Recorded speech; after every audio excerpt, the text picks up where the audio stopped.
You've come to the right place if you're looking to create, launch, and scale a high-value online training program. I'm your guide, Chris Badgett. I'm the co-founder of LifterLMS, the most powerful learning management system for WordPress. Stay to the end. I've got something special for you. Enjoy the show. Hello and welcome back to another episode of LMS Cast. I'm joined by a special repeat guest. Her name is Sherry Walling. She's a clinical psychologist.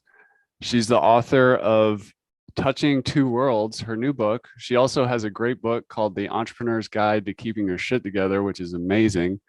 And she's the host of the Zen Founder podcast. Welcome back on the show, Sherry. Good to be with you, Chris. Thanks for having me. I'm really excited to kind of go into taboo land today with the education entrepreneurs, as I call them, out there who are pretty busy people. They pour a lot into their courses, or maybe they're running an agency, building sites. And sometimes they get so busy, they kind of fly over grief, or it becomes inevitable. Everybody deals with it. And it's kind of one of those things that people don't talk about a lot. So I'm really excited to get into it with you today.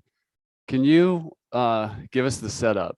How did you end up focusing on this topic? Yeah, I wrote this book. I started writing this book a few weeks after my dad was diagnosed with esophageal cancer. So he had the kind of stage 4 sort of nightmare cancer where your life changes in a day. And he lived 18 months from his initial diagnosis to his eventual death. And right alongside my dad's experience, his illness, my brother, who was, in his very early 30s, really took a deep dive into his own experience with alcohol addiction and depression. And we ended up losing him to suicide 6 months to the day after we lost my dad. So I went from being a person with a pretty sort of intact family to someone who was really spent several years just immersed in sickness and mental illness and hospital sits and all this stuff. And then eventually, these 2 deaths. So I was really aware of how it was shaping me as a business owner, as a writer, a podcaster, somebody who does a lot in public, was suddenly confronted with this big personal story that I felt like I needed to wade into. And so writing has always helped me. I started writing really for myself, but wrote so much and, to be honest, wrote so thoughtfully and was able to bring in my clinical experience that, this book is sort of my gift to others as they're inevitably at some point in similar kinds of situations. In addition to losing a loved one, you wrote an article about the Great Resignation and grief. Can you tell us just a little bit of the setup around that? Yeah. So I think we think about grief. I certainly initially thought about grief as like the emotional response to death. And of course, it's much bigger than that. It's the emotional response to any kind of loss. And, as an entrepreneur who, is hiring a team or interacting with other people, a lot of us have experienced these big shifts in work life that have correlated with COVID, right? Of course, everybody had to work remotely, whether they wanted to or not. Some people liked it, some people didn't, but it kind of created this like existential crisis for many, many people around how they wanted to spend their time and how they wanted work to fit into their life. And so the grief of COVID, right? The loss of plans, the loss of security, the loss of all of our rhythms, and for many people, the loss of health or safety or actual life reshifted a lot of our assumptions about how work happens. And so, lots of people are not returning to work. We saw the greatest number of resignations last year. And I think that response is really grief driven more than anything else. You call it, I read somewhere, the strange world of grief. What makes it strange? I think for me, I felt like I'd been catapulted to this other world. Like Stranger Things fans may be familiar with the Upside Down, right? There's this world that we all operate in that's like interacting with kids, building my business, doing my deal, like living the life that appears on my Google Calendar. But then there's this other world. My book is called Touching Two Worlds because of this other world of like life and death and strain and deep pain. Like just, it feels like an alternative reality that for me as a mother with young children, someone building a business, like I was living in these two realities at one time. And so when I'm sitting in the hospital with people who are actively dying, I was just like, how did I get here? Like, it doesn't feel like a place I should be, but it is a really important and really common place for humans to find themselves. You mentioned relearning how to grieve. Do kids and babies or just young people do a better job? And if that's the case, have we gone awry with culture in some way, or how like the modern world has like taken a misstep in terms of the grieving process? I feel like one of the gifts of children is that they feel their emotions all in, right? I mean, if you interact with a toddler, they are 100% committed to whatever they're feeling. They don't have a story around, should I be feeling this? Am I feeling this for too long? Is this the right expression for my feeling? They don't have that sort of metacognitive mess that we grownups find ourselves in.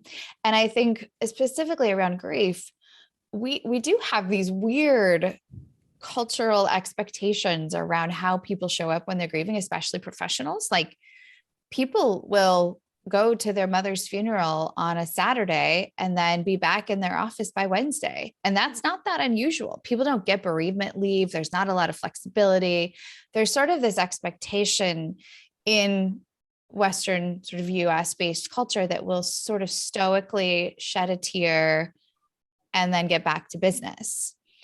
We don't have like a framework for how to cry, like scream, to wail. And that's toddlers do, they know. But we don't have these big bodied, full emotional expressions of big emotions that I think we in some ways need a more comprehensive capacity to emote. You mentioned going back to work. If for ourselves or if we employ people, what do you think is the healthy thing to offer to, let's say, as an employer, when somebody loses a loved one? What should we say? Like, how much time? Take as much time as you need is kind of what I've always said, but how do we help our team when they're involved in that? I think flexibility is really helpful, like acknowledging that some days it may feel really good to come to work and just dive in to a solvable problem and put your head down and get shit done. And other days it may feel absolutely impossible to do that.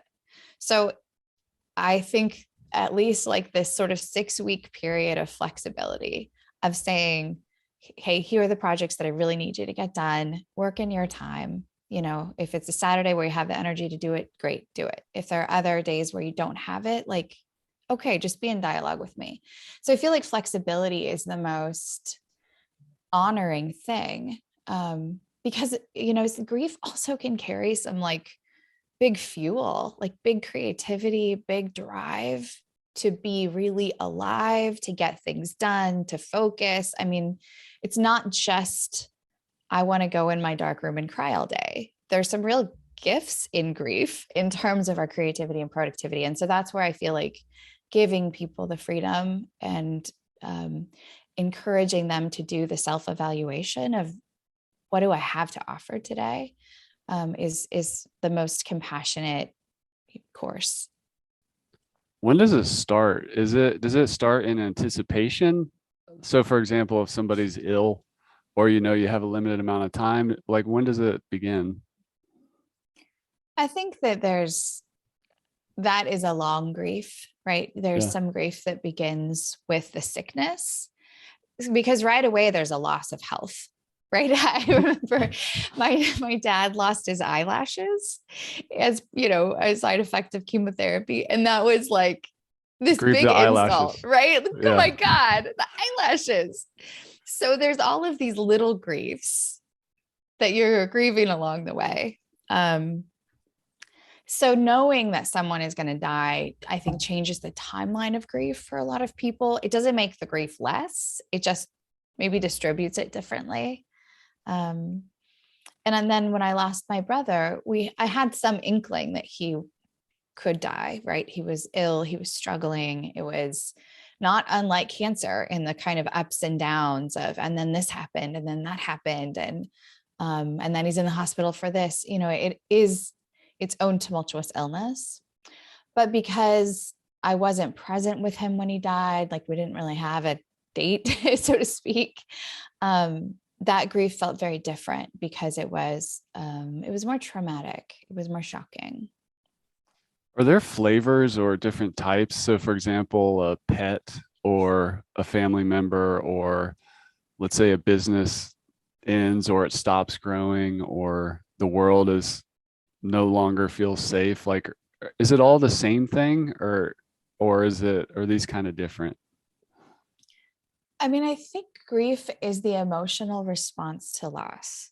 And there are lots of emotions that go in the bucket of grief, right? It can be rage, it can be new joy or a new connection to what's important. So grief isn't kind of one thing, it's sort of like a bucket of feelings that are our reaction or response when we lose something. And so I kind of think of them mixed differently. It's like a little cocktail. They get mixed differently for different kinds of losses for different people. That makes sense. You mentioned it reshaped you. So how are you different now when with this big kind of grief session? And how long ago was that 6 month period from this time? Yeah, my dad died in November of 2018, and my brother died in May of 2019. So that's both long and short at the same time, right? Like, I don't know how is that long ago or not long ago. Um, there are several things that are pretty different about me. One is a real deepening of my own commitment to my own body, if that makes sense. Like Like your feeling health? really, yeah, my health, but also the enjoyment of my health.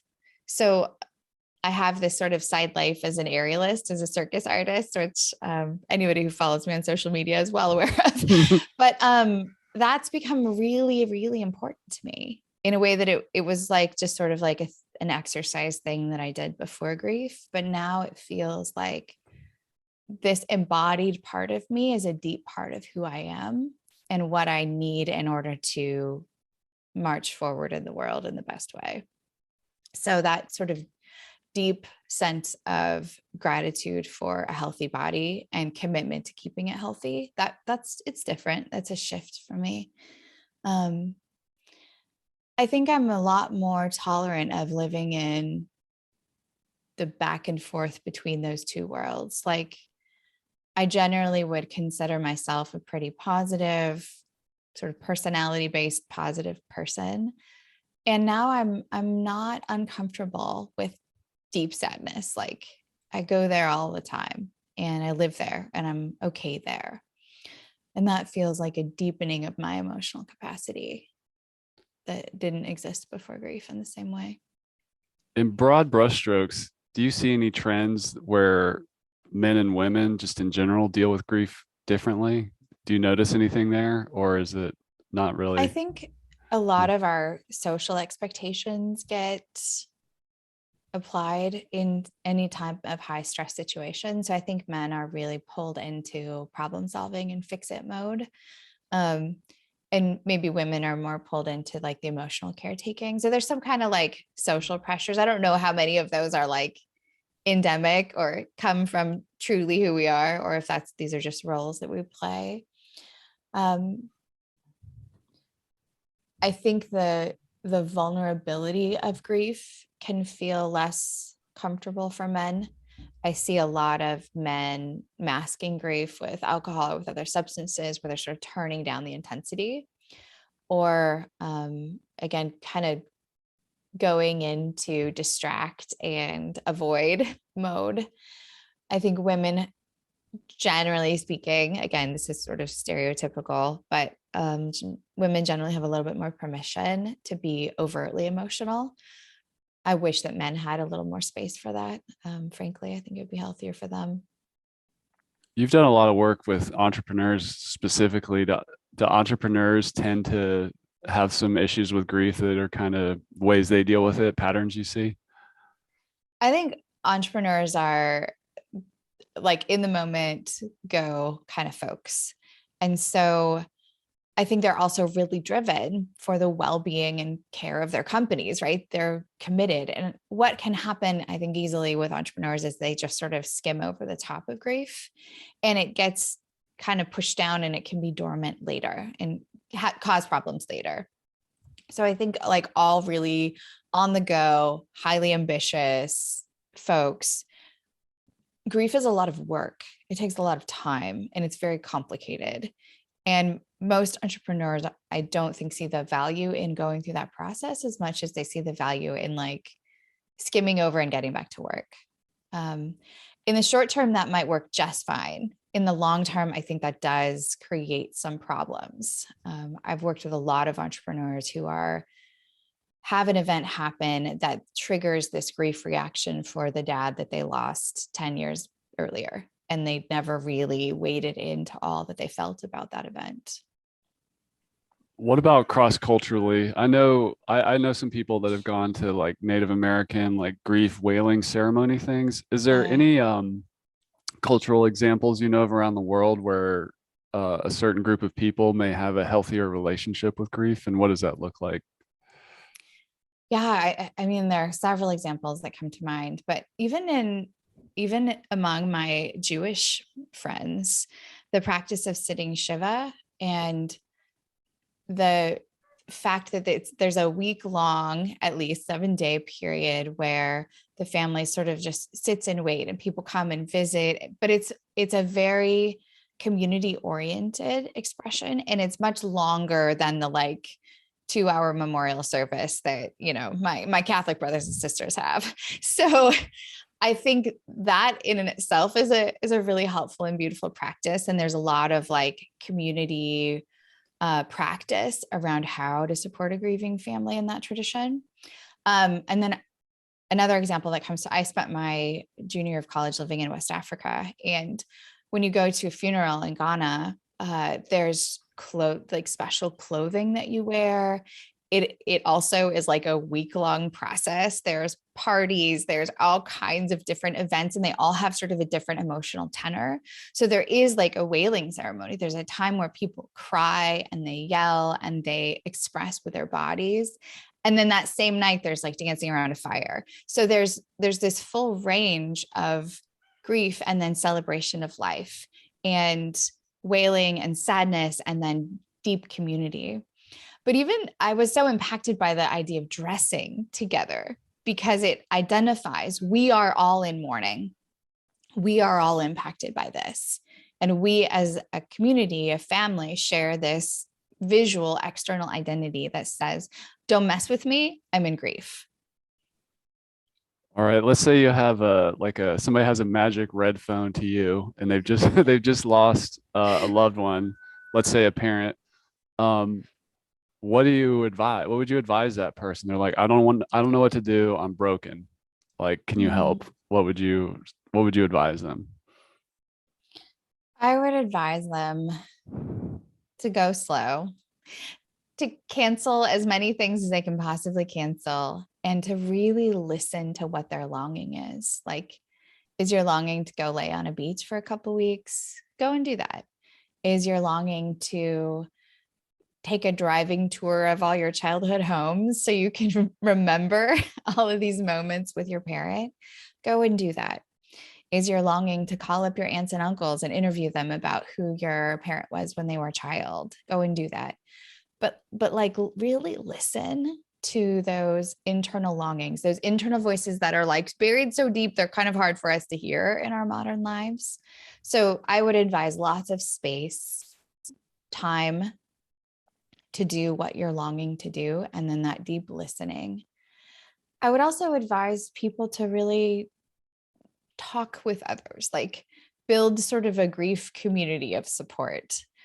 Let your friends know, talk to your friends about what's happening, even if they haven't lost family members. I also think it's really helpful to find a couple people who have had a similar kind of grief experience, because there's a lot of like, is this normal? Did this happen to you? That kind of grief community is really, really helpful. You mentioned being touched by suicide. Is that an example of other people touched by that for finding support? Yeah, I think there are some intricacies with that kind of loss that our culture in particular isn't sure how to digest. There's a lot of like shame, or other people remember that dead person with more complexity. So when my dad died of cancer, people would say things like, it always happens to the good ones, or, just these like trite little things that people say when somebody dies.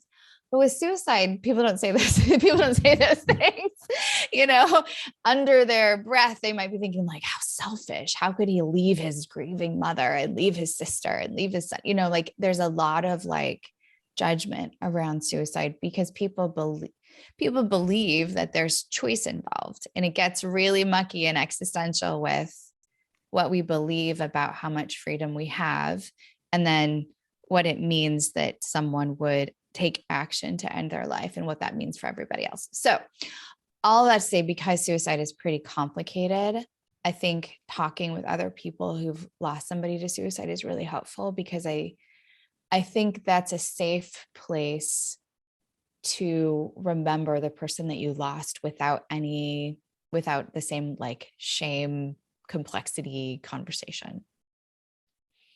How do you support somebody who's grieving, or like, what do you say as an example? Like you mentioned people will often say this or that. Like if you could help people, like what should they say when they're like, hey, I lost my father, my mother, my sister, my brother? My favorite thing that people said, my friend Jamie said this a lot, which I really enjoyed, was she just said, do you want to tell me a story about him?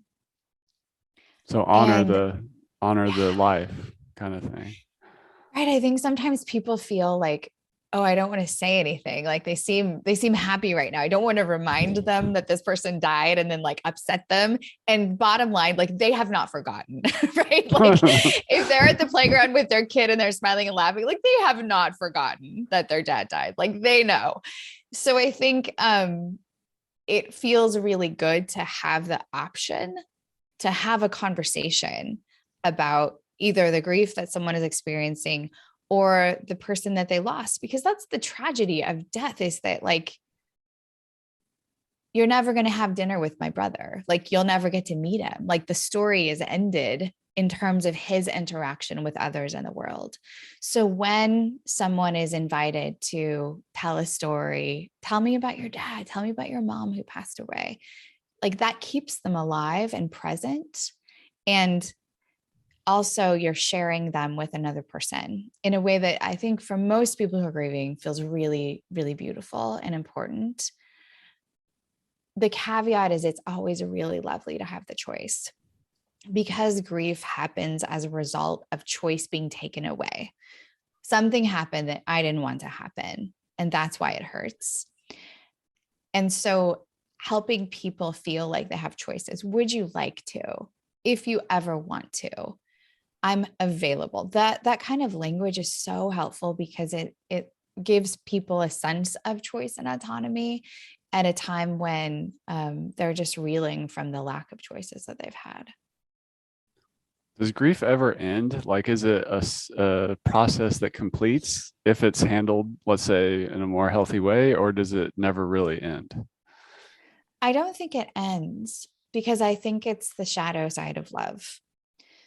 So it ebbs and flows, it changes. It doesn't always feel with the same intensity of like rage and desperation that it might feel at the beginning. But I think it does sort of settle into you as a different kind of loving someone. So I will always miss my brother, and there won't, he was supposed to grow old with me. He's my peer. He's the one who was supposed to be around when my mom got sick or when my kids graduated from high school. Like he was supposed to be there. Like that's the timeline of things. So every timeline, every big event in my life, when my brother is not there, like I will miss him. His absence will be felt. It's not the same as the moment that I fell on the ground and like laid in the dirt for 2 hours after I found out that he died. That's a different acuity of grief. But no, I don't think grief ends. I think it just sort of changes shape. What's your advice? You mentioned falling on the ground. I think I saw on your site something about crying on airplanes. What about grief and kind of having heavy emotions in public? It's sometimes it's hard for people, but how can you reframe that, or what should people do if it happens in public? I wish we could have like a cultural shift around this because we laugh in public. Well, why can't we cry a little bit? Like it's just the other end of the spectrum. Um, yeah, I was on airplanes a lot while this was happening. My dad lived in California. I live in Minnesota. My brother was in Montana for a while. So I was just like basically flying all around. Also, I was also promoting a book and giving talks and still working during much of this season. So I was on airplanes all the time. And I had like a whole situation where I had this like hoodie that I always wore in planes. I always got the window seat so that I could like sort of curl into the wall and have like a little bit more privacy. And for whatever reason, anytime I sat on an airplane, it was almost the sense of being still enough to not be able to super like distract myself. So I would cry on like every flight for like 2 years.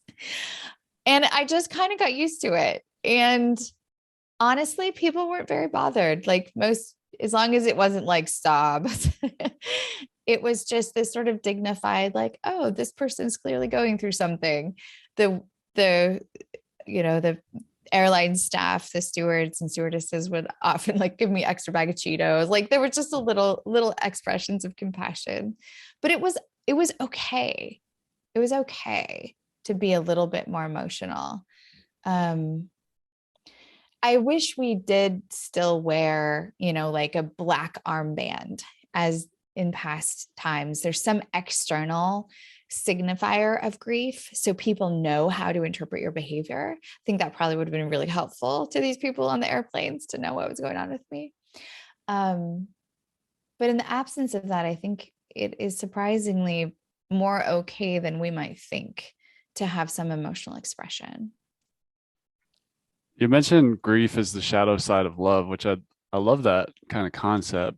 If somebody loses a partner, how do they know when they're ready to like date or love again or get married again or something like that? Like Yeah. how do they know it's okay or maybe not feel guilty or something like that? Like how do people navigate that?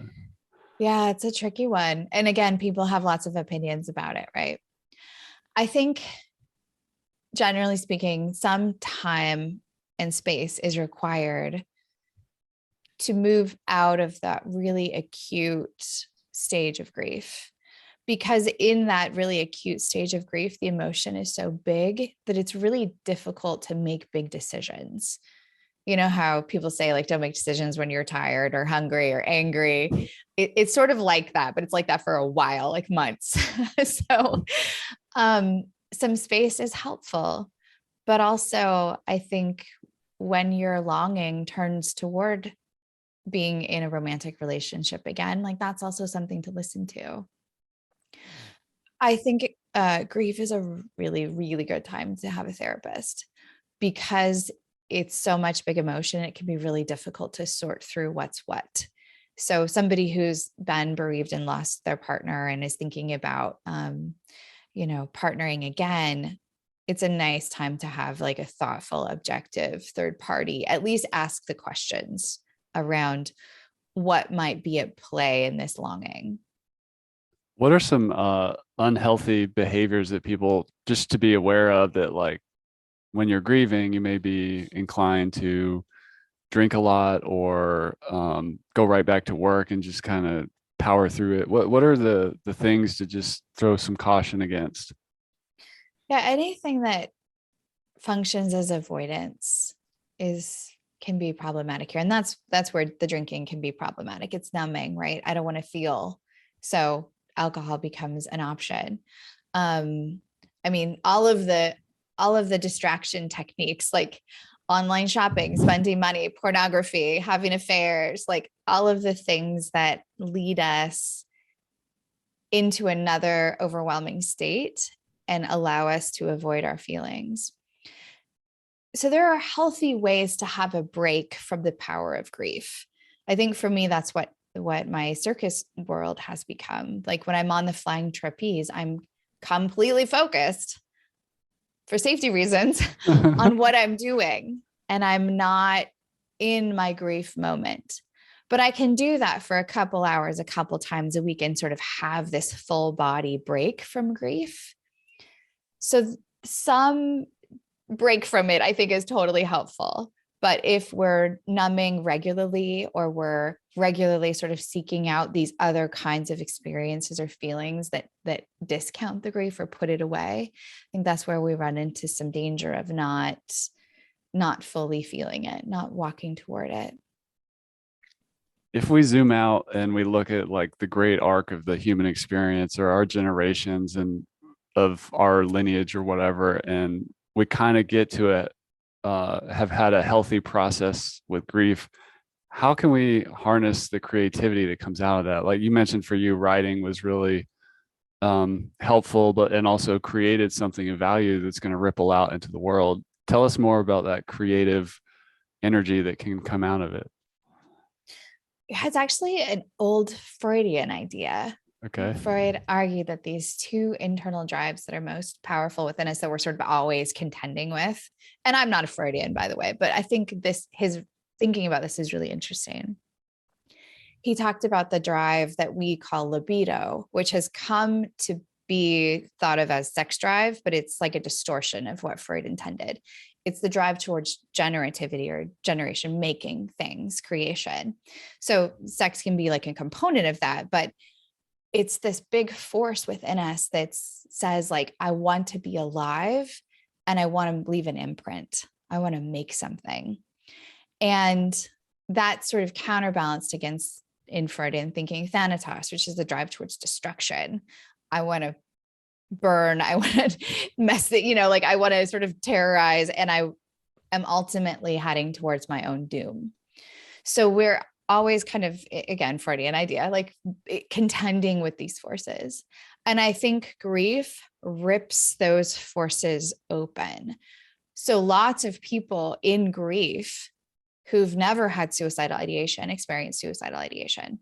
Lots of people make pretty destructive decisions right after grief. Lots of people, I mean, after my dad died, my brother, within 24 hours of his death, was in county jail, like just lost his mind, obviously, like in this very grief distorted, destructive state. So the other side of that, though, is this creative drive. It's the drive that says, I want to matter and I want to be alive. Like I want to feel my life.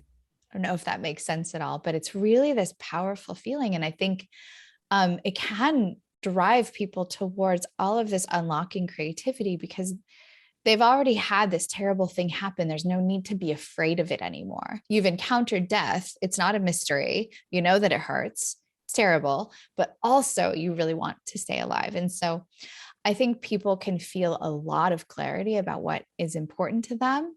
And if you have the time and space to listen to what's happening inside of you, that creative drive, I think, can be pretty amazing. Like great poetry, great art, all kinds of music is written in reaction to grief and loss. And even frankly, the getting done of business, there's a focusing that can happen when people give it the time and space. Incredible. Touching2worlds.com. What can people expect inside of the book? Yeah, the book was, to be quite honest, originally written sort of as my journal. So there's a lot of stories in it. But in partnership with my publisher, they really invited me to think like a psychologist. So most of the book is a compilation of essays, and essays involve like a story about what I experienced, and then my reflections on what I learned and how to make that helpful to other people. So it's not just about me. It's a lot of breathing practices, yoga practices, journal recommendations. There's a whole chapter about how to talk to grieving people. So really thinking about how to live out grief in a better way in our society. The book is sad. There's a lot of sad parts, and there's some really funny parts. There's a lot of like bizarreness about death that, with the consent of my family, I felt quite free to talk about and make fun of a little bit. So I think will hopefully leave people with a sense of nuance and depth. It's also pretty hopeful and very loving. So I'm really proud of it. It's there's a lot of me in the book, and it's quite a vulnerable book to put out there into the world, but I'm very hopeful that it will serve people well. Well, good on you for doing it. That's it. touchingtwoworlds.com. It's also on Amazon and wherever books are sold. Anywhere else the good people of the internet can connect with you, Sherry? Yeah. So I'm on Instagram at Sherry Walling, and Twitter at Sherry Walling, and sherrywalling.com. It's so funny. I almost didn't get a book deal because my Instagram following is not very impressive. Apparently you need like 20,000 Instagram followers. So now I'm telling people, please follow me on Instagram just in case I want to write another book. It's quite a weird gauntlet to walk through, is to have somebody look at all of your internet numbers. That's awesome. Well, Sherry, thanks for coming on the show. Thanks for having this conversation. And I'm really glad we could get into this topic that doesn't get discussed enough. Yeah. Thanks for having me. Thanks for your thoughtful questions, Chris. And that's a wrap for this episode of LMS Cast. Did you enjoy that episode? Tell your friends and be sure to subscribe so you don't miss the next episode. And I've got a gift for you over at LifterLMS.com/gift. Go to LifterLMS.com/gift. Keep learning, keep taking action, and I'll see you in the next episode.